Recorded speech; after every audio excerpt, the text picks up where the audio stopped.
Akasitrahana trano isika manaraka ty fandarina zany malaza ity. Nivoaka tao anatin'ny fahanginany nilaza ny fahitany ny fanapahan-kevitra niraisy ny filahan-kevitry minisitra tamin'ny faha-efatra amby roapolo ny volana aogositra lasa teo ny syndicat ny mpitsara eto Madagasikara raha ny fanambarana izay nitanterahan'izy ireo omaly mikasika indrindra ny nampy eton'izy ireo ny andraikitra izay raisy ny mpitsara mahakasika indrindra ny hevitra heveriny eo anivon'ny fitondram-panjakana fa anatanterahana ny jugement supplétif d'acte de naissance sy ny kara-panondrom-pirenena fitsarana mitety-vohitra na audience foraine mba ahafahana mampiditra izany soram-piankohonana ho an'ny isam-batan'olona zany sy ny fanatanterahana kara-panondro-pirenena. Misy manjavozavo ary takony misy lafin-javatra hifamatorany amin'ny raharaham-pifidianana ho avy eo izay fanapahan-kevitra raisy ny fitondram-panjakana izany satria mantsy raha iverenana ny filahan-kevitry minisitra tamin'ny daty nambarantsika teo am-piandohana dia manomboka ny volana septambra no fanatanterahana izany ary kendre no alitratra any ho any amin'ny 3 tapitrisa na 3 millions izany fanatanterahana sora-pahaterahana vaovao miaraka ny kara-panondrom-pirenena izany. Ny aya tsy havanana ary izany aya izany no nambarany teo anivon'ny SMM tamin'ny alalan'ny filoha nasionaly ny omaly. Ny aya tsy havanana ary efa tranga nisy teto Madagasikara ihany koa ny krizy nateraky ny fifidianana maro samihafa. Raha tsy laza ny fifidianana tany amin'ny taona 1990 isika. Ny fifidianana 2 ary ny fifidianana 7 zay nahabeadevitra momba ny doublon na ny anarana verimerina tamin'ny fanatotana kara-panondro ka hita tao anatin'ny lisam-pifidianana izany rehetra izany.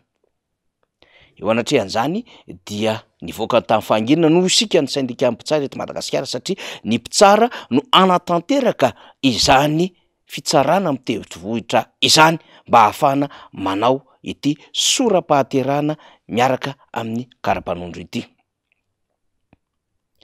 Zava-dehibe zany satria na ny fomba hitatana ny seny ny tontolo-pifidianana am'izao fotoan'izao ara dia ahitana fanankianana ary tsy fanankianana anaty miaraka amin'ireo antoko sy vondrona politika sy fikambana na ireo mpanara-maso ny fifidianana irery fotsiny ihany fa hatramin'ireo mpanara-maso vahiny sy mpamatsy vola ny rafi-pifidianana eto Madagasikara aza dia mitondra ny fanankianana ny seny.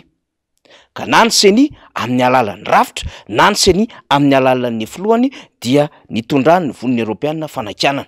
fa tsy nijanona teo amin'ny seny fa tany amin'ny ACC ihany koa. Ny ACC na ny seny samy efa namalibotana ny vondrona Europeanina avokoa izy rehetra ireo. Misy raha latera ary misy zavatra efa manomboka taratra tsikelikely ao ambadika izao adevitra amin'ny famahafao izao ka tsy ipetrahan'ny adevitra ho maro toerana intsony zany hoe isiny ny crédibilité ny élection ho avy eo ny fisiny ny adevitra betsaka mahatonga izao raha raha tsy mety milamina amin'ny fifidianana 2023 na 2024 ho avy eo. Ka ny fanambarana zay nataon'ny syndicat ny mpitsara eto Madagasikara amin'ny anatanterahana anatin'ny mangarara sy ny fanarahan-dalàna tanteraka tsy misy kajikajy politika izany hetsika fitsarana mitety-vohitra izany hanomezana didim-pitsarana misy olo sora-pahaterahana sy kara-panondrom-pirenena dia mitaky fotoana ary fisainana lalina tanteraka raha ny syndicat mpitsara eto Madagasikara. Fonjakevy ny antoko tiako Madagasikara zay antoko matanjaka manana mpitarika matanjaka ary manana ihany koa ny fahavononana hiatrika ny fifidianana amin'izay ho avy eo saingy mametraka fahamelona trano isika mba tsy hiverenana ny tranga tamin'ny 2024 ka nitaky ny fikaonan-doam-pirenena mba ahafahana mijery ireo fepetra takiny lalàna hiatrehana fifidianana madio mangarara ary ekeny rehetra hiatrehana fifidianana zay tsy mitondra any amin'ny korotana ary hiatrehana fifidianana ahafahana mametraka fifandimbiasam-pahefana marina sy tony dia manohina izany ny antoko tiako Madagasikara raha ny fantatra. Amina fanapahan-kevitra tahaka izao dia ampisainana tsara ka nanaka an'izany fanapahan-kevitra izany ary ny fitondram-panjakana dia manana fahamelona trano ny rehetra satria ny fihetsika mandady any amin'ny fanendrena filompokotany, ny fanaovana fampelezan-kevitra melon'ny fotoana amin'ny fitokanana foto-drafitr'asa etsero sy itony jugement supplétif na acte de naissance itony sy karapanondrom-pirenena itony dia mampiaya ny aminy hoe hadio tanteraka ve izany fifidianana ho avy izany. Tsara manko no mampiatsara fa ny mpitsara ihany amin'ny alalan'ny magistrat no tompona ndraikitra amin'ny fanomezana didim-pitsarana misy olo sora-pahaterahana jugement supplétif d'acte de naissance amin'ny mahadidim-pitsarana azy fa tsisy manam-pahefana hafa. Ary mba tsisy ny olona tsy ampy-taona na zay verizo sy efa manana karapanondrom-pirenena mbola azo karapanondrom-pirenena hafa indray ka hitarika tsy fahalavorarian'ny lisitry mifidy toy ny teo aloha ihany koa de mila fisainana tsara no hanatanterahana izany. Ary farany ao anatin'ity adevitra hoentintsika ity de hoe mba tsy isian'ny karapanondrom-pirenena atapitrisany hitovy laharana indray ka habe ny adevitry ny hoe doublon ka tsy ho doublon ntsondray fa triplon na mety ho adevitra ambonin'izay itony adevitra resantsika itony. Ny fandaovanjavatra tahaka izao dia maimaimpona ary tsy andoavam-bola, indrindra ny fanomezana karapanondro sy kopia na haterahana ho an'izay fenotona. Ka eo no tokony hametrahana tsara ny fomba fiasa matotra ho an'ireo tompon'andraikitra mpahefana zay manana andraikitra amin'izany. Ka tsy misy ho isika kajikajy politika ary tsy hiverena n'ilay adevitra tamin'ny imprimerie nationale tamin'izany fotoana izany ho voatondro na voalaza fa nanao fanatotana karapanondrom-pirenena maro de maro.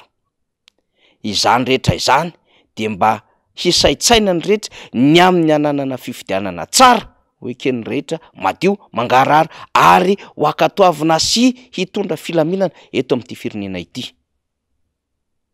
Koa maromaro no tahaka ny SMM. Heverina fa hanaraka ny dia ohatran'izany ihany koa ny eo anivon'ny sinady misy ireo administrateur civil zay manao ny fitantanana ny lafitany eny amin'ny sehatra maro samihafa eny amin'ny fitantanana ihany koa ny raharaham-panjakana distrika sy ny faritra. Mba hiteny ary hilaza ny zavatra heverina fa tsy mifanaraka amin'ny foto-kevitra nampianarana an'izy ireo ary tsy misy kajikajy politika fa ametraka izay fitantanan-draharaha-mpanjakana marina sy ara-dalàna izay satria mifamatotra daholo izany rehetrarehetra izany ary grand corps zay anakinana no avy ny firenena sy ny filaminan'ny firenena izany voatenitsika izany. Santionia ny resaka syndicat zany fa heverintsika fa mbola hitatra any amin'ny ireo syndicat hafa zay manana andraikitra eto anivon'ny firenena sy ireo fikambanana ary ireo mpanara-masom-pifidianana sy ireo vondrona samihafa zay afaka miteny izao raharaha izao. Zany zava-misy, zany malaza, makasitraka tokola, makatelona tokovavy.